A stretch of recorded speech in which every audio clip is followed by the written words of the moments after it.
Hi అండి, అందరూ ఎలా ఉన్నారు? బాగున్నారా? నేను కూడా చాలా బాగున్నాను. Welcome back to my channel home is and passion. నేను మీ సుధ. యూజువల్లీ నా వర్క్ 70% ఫినిష్ అయ్యేది మాత్రం మార్నింగేనండి. అందులో బ్రేక్ఫాస్ట్, లంచ్ అట్లాగే కొన్ని రొటీన్ వర్క్స్ అనేవన్నీ కూడా ఇంక్లూడ్ అయ్యి ఉంటాయన్నమాట. ఇక మిగిలిన డే మొత్తం అంతా కూడా నా చేతుల్లోనే ఉంటుందండి. ఈ టైంలో నేనేం చేస్తానంటే కొన్ని ఎక్స్ట్రా వర్క్స్ ఏమైనా ఉంటే అవి చేసుకుంటూ ఉంటాను. ఇంటి క్లీనింగ్స్ కానీ, ఆర్గనైజేషన్ కానీ, లేదంటే నా కోసం నేను టైం స్పెండ్ చేస్తూ ఉంటానన్నమాట. ప్రతి వర్క్ని ఒక ప్లానింగ్ ప్రకారం, ఒక టైం ప్రకారం చేసుకోవడం వల్లనే ఒక హౌస్ వైఫ్గా, ఒక మదర్గా నాకు నేను చాలా హ్యాపీగా ఉంటూ ఉంటాను. లైఫ్ని చాలా పీస్ఫుల్గా లీడ్ చేస్తూ ఉంటాను. ఇంట్లో వర్క్ చేయడం అంటే మామూలు విషయం కాదండి. ఎంతో శక్తి ఉండాలి, దానికన్నా ఎక్కువ ఎంతో ఓపిక ఉండాలి.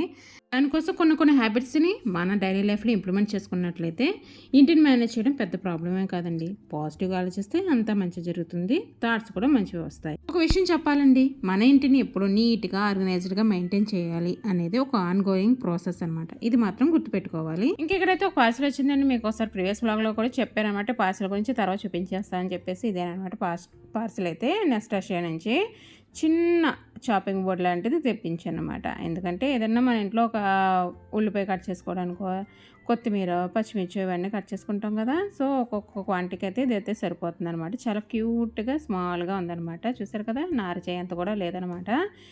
సో చాలా బాగుంది ప్రోడక్ట్ అయితేనే. ఇంకా నెక్స్ట్ వచ్చేసి ఇది ఆఫ్టర్నూన్ అండి. స్కూల్ నుంచి అయితే కాల్ వచ్చిందనమాట. మా పాపకి కాస్తంత హెడేక్గా ఉందని చెప్పేసి ఫోన్ చేశారు. సో స్కూల్కి అయితే వచ్చి ఇంకా మధ్యాహ్నం 4 అవుతుందనమాట. 4 టైంకి వచ్చి తీసుకువెళ్ళిపోతున్నాను నేను.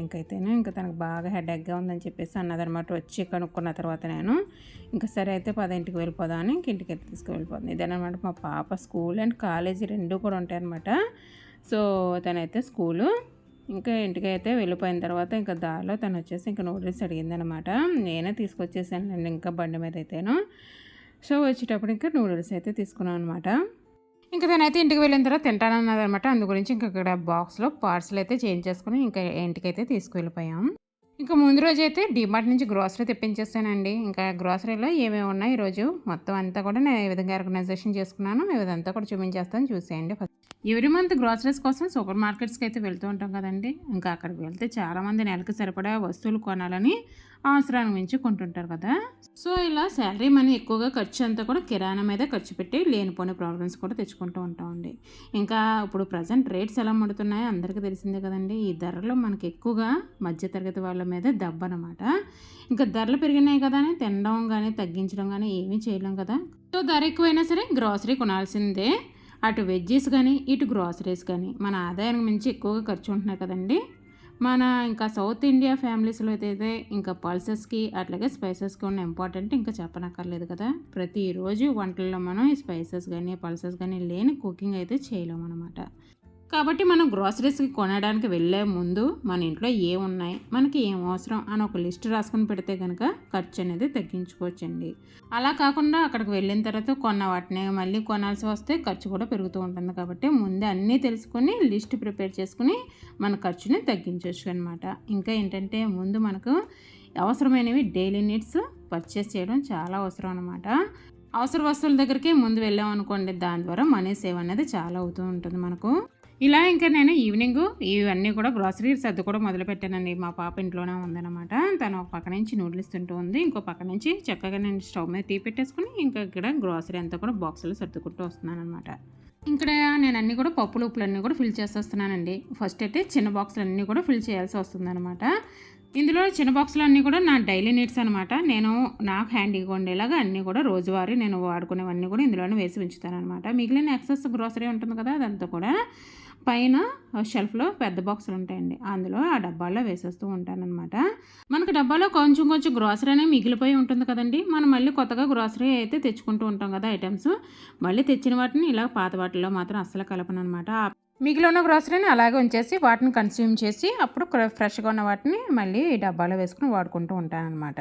వాళ్ళు ఏంటంటే పాత సామాను కొత్త సామాను కలవకుండా అట్లాగే పురుగు పట్టకుండా ఉంటుంది అనమాట. గ్రోసరీ అనేది ఎక్కువ రోజులు వస్తూ ఉంటుంది. మన అమ్మమ్మలు అయితే గ్రోసరీ చూసారా అండి ఎప్పుడైనా మీరు? కేజీలు బస్తాలు తెచ్చుకుని చక్కగా ఒక గదిలో పెట్టుకుని వాటినే వాడుతూ ఉండేవారు అన్నమాట, ఎన్ని నెలలైనా సరే. కానీ మనము ఇప్పుడు తెచ్చుకునేది తక్కువ, వాడేది కూడా తక్కువ. అయినా సరే తొందరగా పురుగు పట్టడం ఇవన్నీ చేస్తూ ఉన్నాయి. కారణం ఏంటో అర్థం అవ్వట్లేదు. మన గ్రోసరీలో తేడా ఉందా, లేకపోతే మన తయారు విధానంలో మన డబ్బాల్లోనే తేడా ఉందా, ఏం అర్థం అవ్వట్లేదు అనమాట. ఇంక ఇలా నేను గ్రోసరీస్ అయితే స్టీల్ డబ్బాల్లో పెడుతూ ఉంటాను. పెద్ద డబ్బాలు వాడుతూ ఉంటానండి. అవే చూపించాను కదా! ఇంకా చిన్న చిన్న ప్లాస్టిక్ డబ్బాల్లో మాత్రం వాడుతూ ఉంటాననమాట. ఇంకెప్పుడైనా డస్ట్‌గా కనిపిస్తే వాటిని ఒకసారి తుడిచిపెట్టేసుకుంటూ ఉంటాను. ఇయర్లీ వన్స్ ఆర్ ట్వైస్ మాత్రం డబ్బాలన్నీ కూడా తీసి షెల్ఫ్స్‌తో సహా కడిగేస్తూ ఉంటాననమాట ఇయర్‌కైతేను.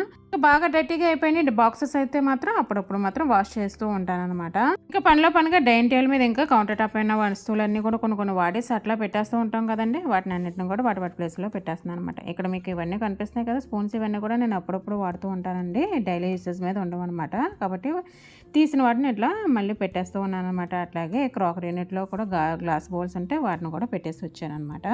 ఇంకా నా గ్రోసరీ డబ్బాల మీద పేర్లు రాసుకోవడం ఇటువంటివి ఏమీ అలవాటు లేదండి నాకైతేను. ఎక్కడ ఏ డబ్బాలో ఏముందో నాకు తెలుసనమాట. ఎందుకంటే కిచెన్ యూజ్ చేసేది నేనే కదా! ఇంకా మా వారైతే అస్సలు కిచెన్‌లోకి రారనమాట. సో, తనకైతే దీంతో సంబంధమే ఉండదనమాట మా వారికి కిచెన్‌కి. సో, కిచెన్ సామ్రాజ్యం అంతా నాదే కాబట్టి గ్రాబ్ చేయడం కూడా ఈజీగా ఉండేలా అన్నీ కూడా ఇలాగ నేను ఎదురుగుండానే సర్దుకొని పెట్టుకుంటూ ఉంటాననమాట కిచెన్‌లో. ఇంకా కవర్స్ ఇంకా ఉంటాయి కదండీ! అవన్నిటిని కూడా డిసేబుల్ చేసేస్తూ ఉంటాననమాట. తీసుకొచ్చిన కవర్స్ ఇవన్నీ కూడాను. ఎప్పుడైనా కావాలనుకుంటే నేను వాటిలో కొన్ని కవర్స్ మాత్రం పక్కన పెట్టుకొని వెట్టవి ఏమన్నా ఉంటే వేస్ట్ సామాన్లు అందులో వేసేస్తూ ఉంటాననమాట కిచెన్‌లో వాడినవి. ఇంక ఇక్కడ చూసారు కదా! ఇవన్నీ బాత్రూమ్ ఎసెన్షియల్స్ అనమాట. అట్లాగే ఇంట్లో కొన్ని జెట్ రీఫిల్స్ ఇవన్నీ అయిపోయినాయి కదా రూమ్స్‌లో అవన్నీ కూడా ఫిల్ చేసుకొని వచ్చేసానమాట ప్రతి రూమ్‌లోను. ఇక్కడ చూసారు కదా! ఇవన్నీ సింక్ కింద పెడుతూ ఉంటాననమాట. ఇంకా మొత్తానికి ఇదిగోనండి కిచెన్‌లో గ్రోసరీ అయితే ఇట్లా ఆర్గనైజ్ చేసుకున్నాను. ఇంకా అట్లాగే మార్కెట్‌కి వెళ్ళానంటే తప్పకుండా నేనైతే ఒక బ్యాగ్ అయితే పట్టుకు వెళ్తూ ఉంటాననమాట. వాళ్ళిచ్చే కవర్స్ గానీ, బ్యాగ్స్ మాత్రం నేను అస్సలు ఇంటికి తీసుకోను. దీనివల్ల నాకు ఎక్స్‌ట్రా లగేజే అవుతుంది ఇంట్లోనైతేను. సో, వాటిని కూడా తీసుకెళ్ళి ఆ బ్యాగ్‌లో పెట్టేసానమాట లోపల షెల్ఫ్‌లోను. ఇంగోండి మంచిగా టీ పెట్టేసుకున్నాను కదా! ఇంకా గ్రోసరీ ఆర్గనైజేషన్ అయ్యింది కాబట్టి పీస్‌ఫుల్‌గా ఇప్పుడు ప్రశాంతంగా ఉందనమాట. ఒక పని అయింది కాబట్టి. ఇంకా మా పాప దగ్గరికి వచ్చేసాను. తను ఒక పక్క నుంచి చక్కగా మ్యాగీ అయితే ఎంజాయ్ చేస్తూ ఉందనమాట. కూర్చొని ఇంకో పక్క నేను కూడా టీ తీసుకొని వచ్చేసి మా పాపతో కూడా చక్కగా ముచ్చట్లు చెప్పుకుంటూ ఇద్దరు కలిసి ఇక్కడ ఎంజాయ్ చేస్తున్నాం అనమాట. టైం అయితేనే బాగా స్పెండ్ చేస్తున్నాం.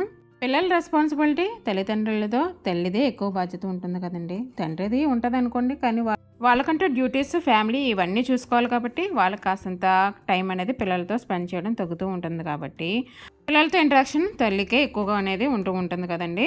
ఇంకా పిల్లలు ఎదుగుతున్న కొద్దీ పిల్లలతో మన అవసరం ఇంకా ఎక్కువగా ఉంటుందన్నమాట. వాళ్ళని ఎప్పుడు కూడా జాగ్రత్తగా దగ్గర తీసుకుంటూ వాళ్ళతో కలిసి కబుర్లు చెప్తూ ఉండాలన్నమాట. లైఫ్లో వాళ్ళకి ఇది చాలా ఇంపార్టెంట్ టైం అనమాట. సో, వాళ్ళతో కాస్తంత టైం అనేది స్పెండ్ చేస్తే కాస్తంత రిలాక్సేషన్ వాళ్ళకి వస్తుంది, మనకు కూడా వస్తుంది. అట్లాగే పిల్లల మధ్య మనకి గ్యాప్ అనేది రాకుండా ఉంటుందన్నమాట. ఇంకా తనకి కాస్తంత హెడేక్‌గా ఉందని చెప్పాను కదండీ! పడుకోమని చెప్తున్నాననమాట. తనకు హోంవర్క్స్ అయితే బాగా ఎక్కువండి ఈ స్కూల్‌లోనైతేను. సో, హోంవర్క్స్ అయితే రాసుకున్నప్పుడు పడుకుంటాను తొందరగా అని చెప్పేసి చెప్తుందనమాట. దాని గురించి మాట్లాడుతున్నాను ఇక్కడ. ఇంకా పక్కన అయితే మీకు షెల్ఫ్ ఒకటి కనిపిస్తుంది కదా! దీని ఆర్గనైజేషన్ కూడా నెక్స్ట్ వ్లాగ్‌లో తప్పకుండా చూపిస్తాను నేను. ఇంకా పండగ సీజన్ ఒకటి వస్తుంది కదండీ! ఇంక నెమ్మదిగా నేను ఒక్కొక్క రూమ్‌లో ఒక్కొక్క ఆహ్, కార్నర్ అయితే నేను క్లీన్ చేసుకుంటూ వస్తూ ఉన్నాననమాట. నాకు బర్డెన్‌గా అనిపించకూడదు వర్క్ అని చెప్పేసి పండగ టైంకి అన్ని వర్క్స్ ఫినిష్ చేయాలి కాబట్టి. సో, ఆ ఆర్గనైజేషన్ నెక్స్ట్ వ్లాగ్‌లో తప్పకుండా పెడతాను నేను. ఇంక నెక్స్ట్ వచ్చేసి ఇంకా ఇక్కడ బట్టలనేవి మంచిగా వాష్ చేసేసి మార్నింగే తీసేసాననమాట. ఆ బట్టలన్నీ కూడా ఇప్పుడు షెల్ఫ్‌లో నేను ఇక్కడ సర్దుకొని పెట్టేసుకుంటున్నానండి. ముందుగా నేను మడత పెట్టుకునేటప్పుడే ఎవరి బట్టలు వాళ్ళకి సెపరేట్‌గా మడత పెడుతూ ఉంటాను. మళ్ళీ ఇక్కడ తీసుకొచ్చిన బట్టలు మళ్ళీ వేరే వేరే షెల్ఫ్‌లో పెట్టాలి కదా! ఒకే షెల్ఫ్‌లో అందరి బట్టలు పెట్టడానికి ఉండదు కాబట్టి ఒక్కొక్కరి బట్టలు ఒక్కొక్కరి షెల్ఫ్‌లో ఒక్కొక్క విధంగా ఆర్గనైజ్ చేస్తూ ఉండాలనమాట. ఇంకా ఇక్కడ మా పాపవి అన్నీ కూడా డైలీ వేర్ ఒక చోట ఉంటాయి. అట్లాగే యూనిఫామ్ ఒక చోట ఉంటుంది. ఇలాగనమాట అన్నీ కూడా ఏ వెయిట్ షెల్ఫ్‌లో వాటిని పెడుతూ ఉంటాను. ఇంక నెక్స్ట్ వచ్చేసి ఇదిగోండి మా వారి బట్టలు అట్లాగే ఇంట్లో కొన్ని కొన్ని బట్టలు వాష్ చేయాల్సినవి ఉన్నాయన్నమాట. ఇవి నైట్‌కి వాషింగ్ మిషన్‌లో వేసేసి పెట్టేస్తాననమాట. అందు గురించి ఇక్కడ అన్ని బట్టలు కూడా ఒకసారి తిరిగేసి పెట్టేస్తూ ఉన్నానమాట. జేబులు కూడా ఒకసారి చెక్ చేస్తున్నానండి. కాయిన్స్ ఉంటాయి కాబట్టి మళ్ళీ వాషింగ్ మిషన్‌లో వేసామనుకుంటే కాయిన్స్‌తో ప్రాబ్లం కదా చూసుకోకపోతే. సో, అదనమాట. ఇదిగో చూసారా ఇంట్లో బట్టలన్నీ కూడా తీసుకొచ్చేసి ఒక చోట పెట్టేశాను. తీసుకెళ్ళి ఇంక వాషింగ్ మిషన్‌లో వేసేస్తాను నైట్ వాష్‌కి. ఇంకా అట్లాగే ఇంకా కౌంటర్ టాప్ మీద సామాన్లు అనమాట. ఇవన్నీ కూడా వాటర్ పాట్స్, లంచ్ బాటిల్లు ఇవన్నీ కూడా రెడీగా ఓ పక్కన పెట్టేసుకొని ఉంటానమాట నెక్స్ట్ డే కోసము. అట్లాగే ఇక్కడ వాష్ చేసిన గిన్నెలన్నీ కూడా మొత్తం ఎంప్టీ చేసేస్తాను అనమాట, గిన్నెల స్టాండ్ అయితేను. ఎందుకంటే మళ్ళీ ఇప్పుడు ఇంట్లో వాడిన సామాన్లు ఉంటాయి కదా, మార్నింగ్ నుంచి కూడా ఆ సామాన్లన్నీ కూడా ఇదిగో చూస్తున్నారు కదా, ఇవన్నీ కూడా ఈ స్టాండ్లోనే పెట్టేసి ఉంచుతాను అనమాట. మార్నింగ్ మా హెల్పర్ రాగానే వెంటనే ఈ బాస్కెట్ని తీసుకెళ్ళి తన దగ్గర పెట్టేస్తాను అనమాట. నాకు ఎక్స్ట్రా వర్క్ లేకుండా నైట్కే ఈ వర్క్స్ అన్నీ కూడా ఇట్లా కంప్లీట్ చేసుకుంటూ ఉంటాను అనమాట. అట్లాగే మా పాప తీసుకొచ్చిన లంచ్ బాక్స్, అదేనండి క్యారియర్ ఉంటుంది కదా, అదంతా కూడా బాటిల్ అట్లాగే లంచ్ బాక్స్ బయటికి తీసేసి ఖాళీ చేసి ఇది కూడా స్టాండ్లో వేసేసాను. ఇంక లాస్ట్ వరకు వచ్చేసి కిచెన్ క్లీనింగ్ అనమాట. ఇదైతే కంపల్సరీ అండి, ప్రతిరోజు మా ఇంట్లో జరగాల్సిందే అనమాట. ఇది చేసి పడుకుంటేనే కానీ మార్నింగ్ అయితే నాకు రెస్ట్ అనేది ఉండదు. వర్క్ విషయంలో అయితే పీస్ఫుల్గా మార్నింగ్ ఉండాలంటే నాకు నైట్ అయితే ఈ వర్క్ అనేది ప్రతిరోజు ఎవ్రీడే జరుగుతూనే ఉంటుంది అనమాట. అదేంటంటే కౌంటర్ టాప్ ఇంకా స్టవ్ క్లీనింగ్ అనమాట. ఇంకా చక్కగా టిష్యూ పేపర్ రోల్ దగ్గర పెట్టుకుంటానండి. ఇది నాకైతే ఎంత హెల్ప్ చేస్తూ ఉంటుందంటే నా కిచెన్లో, నాకు ఈ రోల్ అనేది కిచెన్లో వర్క్ అనేది జరగదనమాట. సో నా కిచెన్ క్లీన్గా ఉండడానికి మాత్రం ఇది చాలా హెల్ప్ చేస్తుంటుంది కిచెన్ రోల్. ఇంకా నెక్స్ట్ చెప్పాను కదండి, ఇంకా బట్టలన్నీ కూడా వాషింగ్ మిషన్లో వేయడానికి ఇదిగోండి చక్కగా సర్ఫ్ ఇంకా అలాగే కంఫర్ట్ 2 వేసేసాను. ఇంకా ఇట్లా ఒక 10 నిమిషాలు బట్టలు అనేవి నానబెట్టేసి ఉంచుతాను అనమాట. తర్వాత వాష్ అనేది స్టార్ట్ చేసేసుకుంటాను టైమర్ అనేది. నేను రెగ్యులర్గా ప్రతిరోజు వాషింగ్ మిషన్ అనేది అవసరం లేదండి, మాకైతే 1 or 2 డేస్కి ఒకసారి మాత్రమే వాషింగ్ అనేది పడుతూ ఉంటుంది.